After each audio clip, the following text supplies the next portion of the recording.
Assalamualaikum warahmatullahi wabarakatuh. Selamat pagi, selamat siang, selamat sore, selamat malam semua. Yang terhormat kepada Bapak Arif Arifan SMM dan teman-temanku yang aku sayangi dan aku banggakan. Di sini saya akan menjelaskan tentang pasar monopolistik dengan studi kasus McDonald. Sebelum kita mulai, alangkah baiknya saya perkenalan diri terlebih dahulu. Nama saya Dino Arikusuma. Nah, di sini saya akan menjelaskan apa itu pasar monopolistik. Oke. Nah, di sini ada yang namanya apa itu pasar monopolistik. Nah, pasar monopolistik adalah suatu struktur pasar yang diantara pasar persaingan sempurna dan pasar monopoli. Dalam pasar ini terdapat banyak perusahaan yang menjual produk yang serupa tetapi tidak identik. Setiap perusahaan berusaha membedakan produk melalui aspek-aspek tertentu seperti desain, kualitas, fitur tambahan, dan atau branding sehingga menciptakan persepsi unik di mata konsumen. Nah, berikutnya juga ada ciri-ciri pasar monopolistik. Apa sih itu ciri-ciri pasar monopolistik? Yang pertama itu ada produk yang terdiferensiasi. Nah, apa itu produk yang terdiferensiasi? Yaitu setiap perusahaan menawarkan produk yang berbeda-beda aspek tertentu, meskipun fungsinya sama.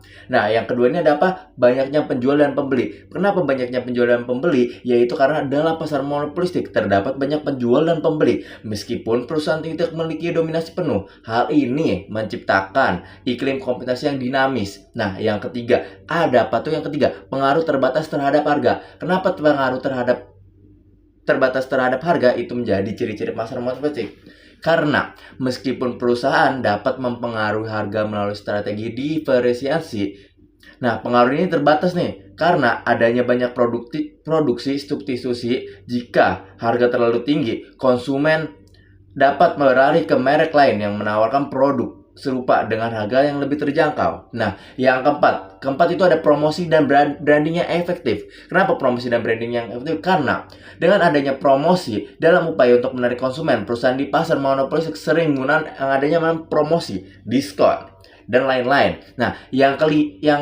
kelima, maksud saya itu sekarang di PPT-nya ini beda ya.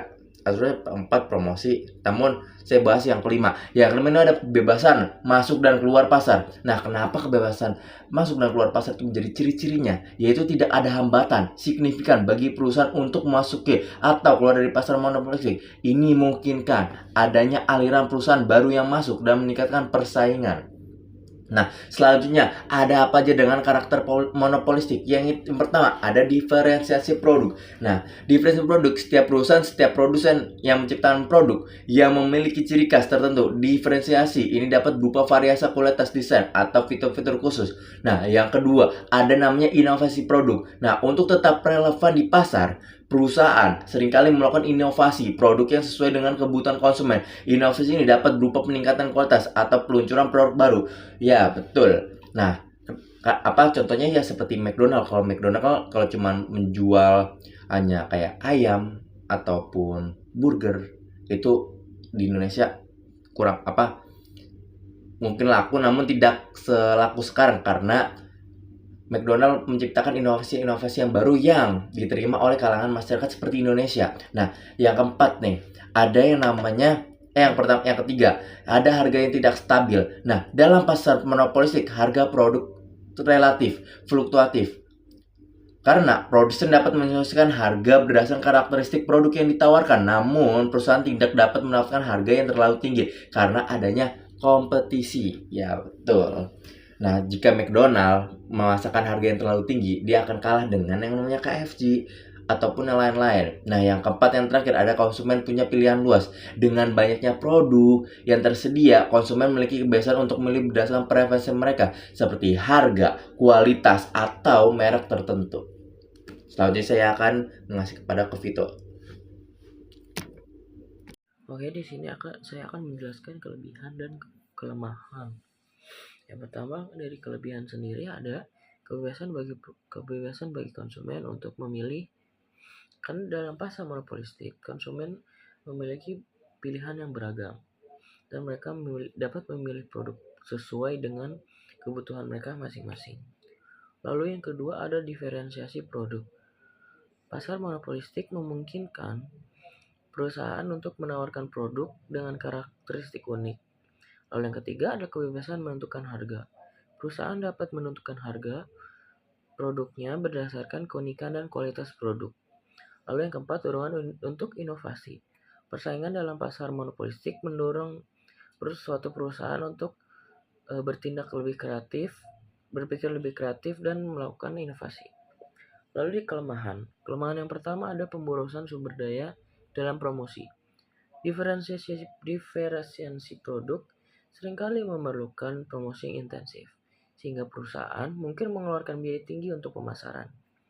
Lalu yang kedua adalah inefisiensi produksi. Karena setiap perusahaan menciptakan produk yang unik, skala produksi cenderung lebih kecil dibandingkan pasar persaingan sempurna. Lalu yang ketiga, harga relatif tinggi.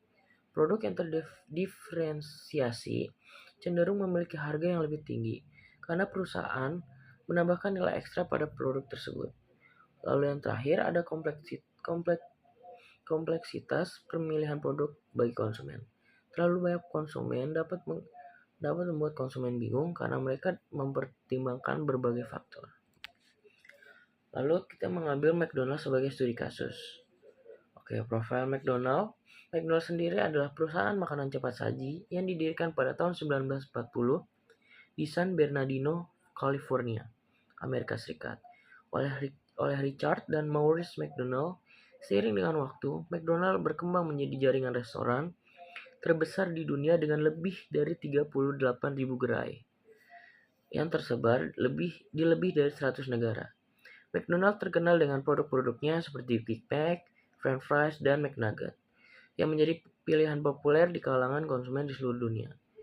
McDonald menjadi contoh perusahaan yang beroperasi dalam struktur pasar monopolistik, di mana mereka menawarkan produk yang berbeda dalam hal citra merek, rasa, dan pengalaman berbelanja dibandingkan dengan pesaingnya seperti Burger King, KFC, Wendy, AW, dan lain sebagainya. Lalu, sebagai perusahaan yang beroperasi di pasar monopolistik, McDonald mengadopsi beberapa strategi untuk mempertahankan posisinya di tengah persaingan. Yang pertama ada perbedaan produk atau diferensiasi produk.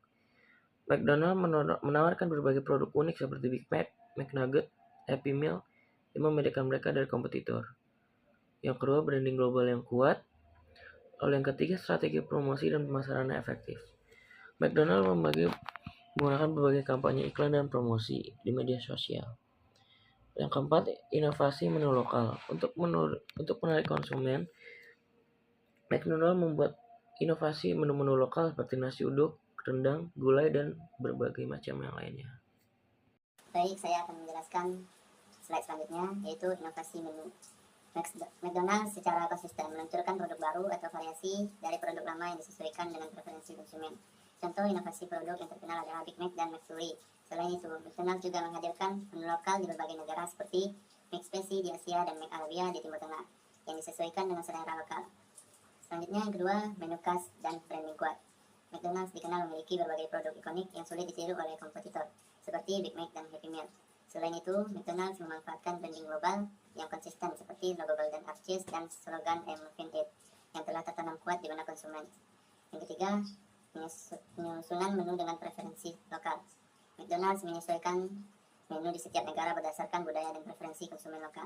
Misalnya di Indonesia terdapat menu ayam goreng yang disajikan dengan nasi, di India terdapat menu McAloo Tiki yang berbasis sayuran, dan di Jepang ada menu LB Burger atau burger udang. Hal ini memungkinkan McDonald's untuk tetap merelevansi dan menarik berbagai konsumen di berbagai pasar. Selanjutnya, strategi pasar dan promosi. Pemasaran dan promosi yang efektif adalah komponen penting dalam mempertahankan daya saing di pasar monopolistik. Berikut adalah beberapa strategi pemasaran dari promosi yang diterapkan oleh McDonald's. Yang pertama, kampanye iklan yang konsisten. McDonald's melakukan kampanye iklan yang menarik dan konsisten di berbagai media, baik melalui televisi, internet, maupun platform media sosial. Kampanye iklan mereka juga menyesuaikan dengan budaya lokal di setiap negara, sehingga contoh kampanye berupa seperti I'm Loving It menciptakan kesan yang positif dan menguatkan brand image McDonald's. Yang kedua, promosi harga dan paket building. McDonald's sering mengadakan promosi harga khusus untuk building atau paket hemat untuk menarik konsumen dari berbagai segmen. Misalnya, adanya paket combo yang berisi burger, kentang goreng, dan minuman dengan harga yang lebih terjangkau. Strategi ini efektif dalam menarik konsumen untuk membeli lebih banyak produk sekaligus. Yang ketiga, program loyalitas dan diskon musiman. McDonald's menawarkan program loyalitas dan diskon musiman. seperti aplikasi mobile yang memberikan kupon diskon bagi pelanggan setia. Di berbagai negara, McDonald's memiliki program loyalitas khusus untuk memungkinkan konsumen untuk mengumpulkan poin dan menukarkannya dengan produk gratis. Strategi ini membantu McDonald's mempertahankan pelanggan yang loyal di tengah persaingan. Selanjutnya, penggunaan teknologi dalam pelayanan. McDonald's terus beradaptasi dengan teknologi untuk meningkatkan pengalaman pelanggan. Berikut adalah beberapa inovasi berbagai teknologi yang telah diterapkan oleh McDonald's. Yang pertama, kios digital untuk pemesanan mandiri. Di banyak gerai McDonald's, kios digital telah dipasang untuk memudahkan pelanggan melakukan pesanan tanpa harus mengantri di kasir. Dengan kios ini, pelanggan dapat memilih menu, menyesuaikan pesanan, dan melakukan pembayaran secara mandiri. Inovasi ini meningkatkan efisiensi pelayanan dan mengurangi waktu tunggu pelanggan. Yang kedua, layanan drive-thru yang efisien. McDonald's mengoptimalkan layanan drive-thru yang efisien untuk mempermudah konsumen memesan makanan tanpa harus meninggalkan kendaraan. Layanan drive-thru sangat populer di banyak negara, terutama di Amerika Serikat karena memungkinkan konsumen untuk mendapatkan pesanan dengan cepat dan praktis. Yang ketiga, aplikasi mobile dan pemesanan online. McDonald's memiliki aplikasi mobile yang memungkinkan pelanggan untuk memesan makanan dan membayar secara online. Aplikasi ini juga memberikan penawaran khusus bagi pengguna dan memungkinkan mereka untuk mengakses menu dan melakukan pemesanan di berbagai lokasi. Pemesanan online ini sangat relevan di era digital yang sangat membantu untuk meningkatkan penjualan. Ya, selanjutnya ada McDonald's sebagai studi kasus. Tantangan yang dihadapi meskipun McDonald's memiliki berbagai strategi untuk mempertahankan posisinya di pasar monopolistik, perusahaan ini tetap menghadapi beberapa tantangan. Yang pertama ada persaingan dengan merek lain. McDonald's bersaing dengan banyak merek makanan cepat saji lainnya yang juga menawarkan produk serupa. Persaingan ini mengharuskan McDonald's untuk terus berinovasi dan menjaga kualitas produk serta pelayanan agar tetap menarik bagi konsumen. Yang kedua ada perubahan preferensi konsumen. Tren konsumsi makanan terus berubah dan saat ini banyak konsumen yang lebih memilih makanan sehat. Hal ini menantang McDonald's untuk menciptakan produk yang lebih sehat dan ramah lingkungan tanpa mengorbankan identitas merek mereka. Yang ketiga ada biaya promosi dan diferensiasi yang tinggi. Dalam pasar monopolistik biaya untuk mempromosikan merek dan melakukan diferensiasi produk cenderung tinggi. McDonald's harus memastikan bahwa biaya pemasaran yang dikeluarkan tetap menghasilkan dampak positif bagi perusahaan dan menarik konsumen dalam jangka panjang. Kesimpulannya dari pembahasan sebelumnya mengenal McDonald's dalam struktur pasar monopolistik, beberapa kesimpulan dapat diambil sebagai berikut. Yang pertama, struktur pasar monopolistik dan karakteristiknya di industri makanan cepat saji. McDonald's beroperasi dalam struktur pasar monopolistik di mana terdapat banyak perusahaan yang menjual produk serupa namun tidak identik. Pada pasar ini, diferensiasi produk, brand, image, dan inovasi memainkan peran penting dalam mempertahankan keunggulan kompetitif. McDonald's berhasil menciptakan citra merek yang kuat melalui branding yang konsisten, diferensiasi produk yang inovatif, serta pelayanan berbasis teknologi. Yang kedua ada strategi diferensiasi McDonald's sebagai kunci keunggulan kompetitif. McDonald's secara konsisten melakukan diferensiasi melalui inovasi menu dan penyesuaian dengan preferensi lokal di berbagai negara melalui produk ikonik seperti Big Mac serta menu khusus yang disesuaikan dengan selera di berbagai negara melalui produk dengan selera konsumen lokal. McDonald's berhasil mempertahankan daya tarik di berbagai pasar sebagai strategi pemasaran dan branding yang kuat semakin memperkuat posisi McDonald's sebagai pemimpin dalam industri makanan cepat saji. Yang ketiga ada kelebihan dan kekurangan McDonald's dalam pasar monopolistik. Kelebihan McDonald's dalam pasar monopolistik meliputi daya tarik merek yang kuat, fleksibilitas harga, inovasi produk, serta penerapan teknologi dalam pelayanan. Namun terdapat beberapa kekurangan seperti biaya promosi yang tinggi, persaingan ketat, serta tantangan dalam memenuhi tren makanan sehat. Meskipun McDonald's telah berhasil menarik banyak konsumen, perusahaan harus tetap beradaptasi dengan perubahan preferensi konsumen agar dapat mempertahankan mangsa pasar. Yang keempat ada implikasi strategi McDonald's bagi perusahaan lain dalam pasar monopolistik. Strategi yang diterapkan oleh McDonald's menunjukkan bahwa di pasar monopolistik perusahaan perlu membedakan diri melalui kualitas produk, inovasi, dan pemahaman serta kebutuhan konsumen. McDonald's menjadi contoh bahwa kombinasi antara branding yang kuat, diferensiasi produk, dan adopsi teknologi dapat menjadi strategi yang efektif untuk meningkatkan daya saing. Terima kasih.